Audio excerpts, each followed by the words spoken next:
ಹಿಂದೂ ಸಂಘಟನೆ ಮುಖಂಡರಿಗೆ ಕೊಲ್ಲಬೆದರಿಕೆ ಬರ್ತಾ ಇದೆ. ಅದು ಕೂಡ ದಿಗಂತ್ ವಿಚಾರದಲ್ಲಿ ಪ್ರತಿಭಟನೆ ಮಾಡಿದ್ದಕ್ಕೆ ಕೊಲೆಬೆದರಿಕೆ ಬರ್ತಾ ಇರುವಂಥದ್ದು. ಇನ್ಸ್ಟಾಗ್ರಾಮ್ ಮೂಲಕ ಕೊಲೆಬೆದರಿಕೆ ಬರ್ತಾ ಇದೆ. ಅದ್ರ ಬಗ್ಗೆ ಮಾತಾಡಲಿಕ್ಕೆ ನಮ್ಮೊಂದಿಗೆ ಬಜರಂಗ ದಳದ ಮುಖಂಡರಾದಂಥ ಭರತ್ ಕುಂಬ್ರೆಯಲ್ಲಿದ್ದಾರೆ. ಅವರನ್ನೇ ಮಾತಾಡಿಸ್ತೀನಿ. ಯಾಕೆ ಈ ಕೊಲೆಬೆದರಿಕೆ ನಿಮ್ಗೆ ಬರ್ತಾ ಇರುವಂಥದ್ದು? ಹಿಂದೂ ಸಂಘಟನೆ ಕೆಲಸ ಮಾಡುವವರಿಗೆ ಈ ಕೊಲೆಬೆದರಿಕೆ ಅನ್ನೋವಂಥದ್ದು ಸಾಮಾನ್ಯ ಆಗಿ ಹೋಗಿದೆ ಇಲ್ಲಿ. ಅದು ಕೂಡ ನಾನು ನಿನ್ನೆ ನೋಡಿದೆ, ಯಾವುದೋ ಒಂದು ಪೇಜಲ್ಲಿ ಬರ್ತಾ ಇತ್ತು. ನಾನು ಕಂಪ್ಲೇಂಟ್ ಕೊಡ್ಲಿಕ್ಕೆ ಹೋಗಲಿಲ್ಲ, ಯಾಕಂದರೆ ಇದಕ್ಕಿಂತ ಮುಂಚೆ ಕಂಪ್ಲೇಂಟ್ ಕೊಟ್ಟಿದ್ದೇವೆ. ಕಂಪ್ಲೇಂಟ್ ಕೊಟ್ಟರು ಕೂಡ ಈ ಸೈಬರ್ ಕ್ರೈಮ್ ಅವರು ಕೂಡ ಹೇಳ್ತಾರೆ ಅದು ಯಾರ್ದಂತ ಗೊತ್ತಾಗೋದಿಲ್ಲ, ಅದು ಫೇಕ್ ಅಕೌಂಟಲ್ಲಿ ಮಾಡ್ತಾರೆ, ಅದು ಯಾರೋ ಹೊರದೇಶದಲ್ಲಿ ಕೂತ್ಕೊಂಡು ಮಾಡ್ತಾರೆ, ಗೊತ್ತಾಗೋದಿಲ್ಲ ಅಂತ ಇದೇ ರೀತಿ ಮಾಡ್ತಾ ಇದ್ದಾರೆ ಅವರು. ಈಗ ನಿನ್ನೆ ಕೂಡ ಇದೇ ರೀತಿ ಒಂದು ಪೋಸ್ಟ್ ಹಾಕಿ ಅದನ್ನು ಬಿಟ್ಟಿದ್ದಾರೆ. ಅದು ಸರಿಯಲ್ಲ ಅಂತ ಹೇಳ್ತಿರೋದು. ಅವರಿಗೆ ಪೋಸ್ಟ್ ಹಾಕಬೇಕಾ ಅವರ ಪರ್ಸನಲ್ ಅಕೌಂಟಿಂದ ಹಾಕಲಿ, ಆ ರೀತಿ ಮಾತಾಡಬೇಕು, ನಮ್ಮಲ್ಲಿ ಬಂದು ಮಾತಾಡಲಿ ಅವರು. ಅದನ್ನು ಬಿಟ್ಟು ಎಲ್ಲಿಯೇ ಕೂತ್ಕೊಂಡು ಇದು ಇದು ಇದು ಗಂಡಸರು ಮಾಡುವಂಥ ಕೆಲಸ ಅಲ್ಲ ಅಂತ ಹೇಳ್ತೀನಿ ಅಷ್ಟೇ. ಈಗ ನೀವು ಮಾಡ್ತಾ ಇದ್ದಿದ್ದು ದಿಗಂತ್ ವಿಚಾರದಲ್ಲಿ ಪ್ರತಿಭಟನೆ, ಅದು ಕೂಡ ಒಂದು ಗಾಂಜಾ ತಂಡ ಒಂದು ಈ ಥರದ ಅಪಹರಣ ಮಾಡಿದೆ ಅನ್ನೋದು ಆರೋಪದಲ್ಲಿ ಪ್ರತಿಭಟನೆ ಮಾಡಿದ್ದೆ. ಅದನ್ನು ಪೊಲೀಸರು ಅವರನ್ನು ಹುಡುಕಿ ಕೊಡಬೇಕು ಅಂತ. ಅದರಲ್ಲಿ ಥ್ರೆಟ್ ಕೊಡುವಂಥದ್ದು ಏನಿತ್ತು? ನಾವು ಮೊನ್ನೆ ಪ್ರತಿಭಟನೆ ಕೂಡ ನಾನು ಅದೇ ರೀತಿ ಮಾಡಿದೆ. ಅಂದರೆ ನಾವು ಯಾರ ವಿರುದ್ಧ ಮಾಡಲಿಲ್ಲ. ನಮ್ಮ ಪ್ರತಿಭಟನೆ ಪ್ರಾರಂಭ ಮಾಡುವಾಗಲೇ ಹೇಳಿದೆ, ನಾವು ಯಾವುದೇ ಧರ್ಮದ ವಿರುದ್ಧ, ಯಾವುದೇ ಸಂಘ ಸಂಸ್ಥೆಗಳ ವಿರುದ್ಧ ಪ್ರತಿಭಟನೆ ಮಾಡಿದಲ್ಲ. ನಾವು ದಿಗಂತನನ್ನು ಪತ್ತೆ ಹಚ್ಚಿಕೊಡಿ ಅಂತ ಮಾತ್ರ ಪ್ರತಿಭಟನೆ ಮಾಡಿದ್ದು. ದಿಗಂತ್ ಅಷ್ಟರವರೆಗೆ ಪತ್ತೆ ಆಗಲಿಲ್ಲ, ಪೊಲೀಸರು ನಿರ್ಲಕ್ಷ್ಯ ಮಾಡ್ತಿದ್ದಾರೆ, ಪೊಲೀಸರ ನಿರ್ಲಕ್ಷ್ಯದ ವಿರುದ್ಧ ನಾವು ಪ್ರತಿಭಟನೆ ಮಾಡಿದ್ದು. ಅದು ಅದು ಆ ಕ್ಷೇತ್ರ ಖಾದರ್ ಅವರಿಗೆ ಸೇರಿದಂಥದ್ದು. ಅವರು ಅದರ ಬಗ್ಗೆ ಮಾತಾಡಲಿಲ್ಲ, ಉಸ್ತುವಾರಿ ಸಚಿವರು ಮಾತಾಡಲಿಲ್ಲ ಅಂತೇಳಿ ಸರ್ಕಾರದ ಮೌನದ ವಿರುದ್ಧ ನಾವು ಪ್ರತಿಭಟನೆ ಮಾಡಿದ್ದು ಬಿಟ್ಟರೆ, ನಾವು ಯಾರ ಮುಸಲ್ಮಾನರ ವಿರುದ್ಧ ಪ್ರತಿಭಟನೆ ಮಾಡಿದಲ್ಲ.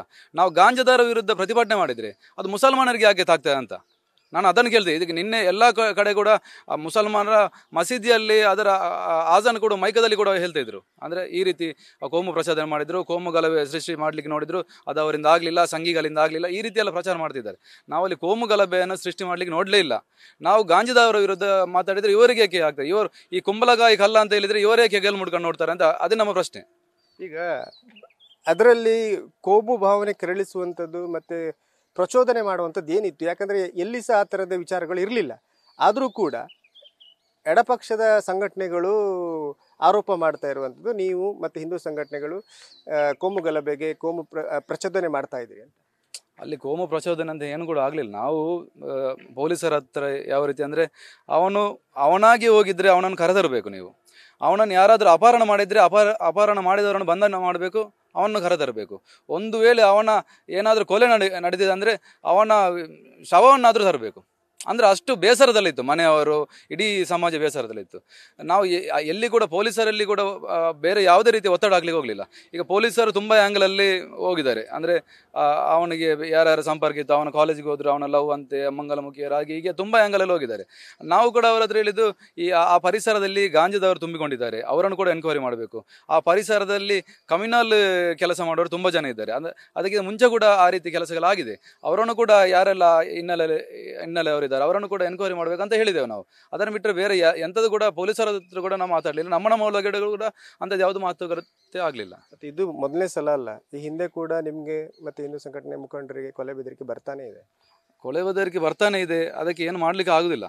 ಅದನ್ನು ಪೊಲೀಸವರೇ ಪತ್ತೆ ಹಚ್ಚಬೇಕು ಬಿಟ್ಟರೆ ನಾವು ಪತ್ತೆ ಹಚ್ಚುವಷ್ಟು ಮಟ್ಟಕ್ಕೆ ಹೋಗಲಿಲ್ಲ. ಅದನ್ನು ಅವರೇ ನೋಡಬೇಕಷ್ಟೇ, ಪೊಲೀಸ್ನವರು ಅದನ್ನು ಯಾರು ಏಕೆ. ಈಗ ದಿಗಂತ್ ಆಲ್ರೆಡಿ ಸಿಕ್ಕಾಯ್ತು, ಆ ಒಂದು ಘಟನೆ ಸುಖಾಂತ್ಯ ಕಂಡು ಆಯ್ತು. ಅದರ ನಂತರ ಮತ್ತೆ ಅದನ್ನು ಪ್ರಚೋದನೆ ಮಾಡುವಂಥದ್ದು, ಕೊಲೆ ಬೆದರಿಕೆ ಹಾಕುವಂಥ ಏನಿದೆ? ಈಗ ದಿಗಂತ್ ಸಿಕ್ಕ ನಂತರ ನಾವು ಎಲ್ಲಿ ಕೂಡ ದಿಗಂತ್ ಸಿಕ್ಕಿದ್ದು ಒಳ್ಳೇದಾಯಿತು, ನಾವು ಮಾಡಿದ ಕೆಲಸಕ್ಕೆ ಪ್ರತಿಫಲ ಸಿಕ್ಕಿದೆ ಅಂತ ಹೇಳಿದ್ದೇವೆ ಬಿಟ್ಟರೆ ಬೇರೆ ಎಲ್ಲಿ ಯಾವುದೇ ವಿಚಾರನೂ ಕೂಡ ಮಾತಾಡಲಿಲ್ಲ. ಇವರು ಬೇಕಂತಲೇ ಇದನ್ನು ಕ್ರಿಯೇಟ್ ಮಾಡಿ ಮಾತಾಡ್ತಿದ್ದಾರೆ. ಈಗ ಕೋಮು ಗಲಭೆ ಆಗಬೇಕು ಅನ್ನೋದು ಅವರ ಇಚ್ಛೆ, ನಮ್ಮದಲ್ಲ. ನಾವು ಈಗ ನೋಡುವಾಗ ಯಾವ ರೀತಿ ಇದೆ ಅಂತ ಹೇಳಿದರೆ, ಅದು ಪರಂಗಿಪೇಟೆ ಇರುವಂಥದ್ದು ಇದು ಪುದು ಗ್ರಾಮದಲ್ಲಿ. ಇಡೀ ಪುದು ಗ್ರಾಮವನ್ನು ಅವರು ಮುಸಲ್ಮಾನ ತೆಗೊಳ್ಳಿಕ್ಕೆ ನೋಡುತ್ತಿದ್ದಾರೆ. ಅಲ್ಲಿ ಪುದು ಗ್ರಾಮದಲ್ಲಿ ಒಂದು ಹೈವೇ ಭಾಗದಲ್ಲಿ ಒಂದು ಜಾಗ ಇದೆ, ಒಂದು 80 ಸೆನ್ಸ್ ಜಾಗ. ಅದು ಈ ಜಾಗದ ಮಾಲೀಕರ ಹತ್ರ ಆ ಪಂಚಾಯತ್ನವರೇ ಹೋಗಿ, ಹಿಂದೂಗಳವರು, ನೀವು ಆ ಜಾಗವನ್ನು ಮಾರಬೇಕಂತ ಹೇಳಿದ. ಅದಕ್ಕೆ ನಾವು ಜಾಗ ಮಾರುದಿಲ್ಲ ಅಂತ ಹೇಳಿದಾಗ, ನೀವು ಮಾರುದಾದ್ರೂ ಕೂಡ ಅದು ಮುಸಲ್ಮಾನರಿಗೆ ಮಾತ್ರ ಮಾರಬೇಕು, ಹಿಂದೂಗಳಿಗೆ ಮಾರಬಾರದಂತ ಧಮಕಿ ಕೊಟ್ಟಿದ್ದಾರೆ ಇದೇ ಪಂಚಾಯತ್ ಅವರು.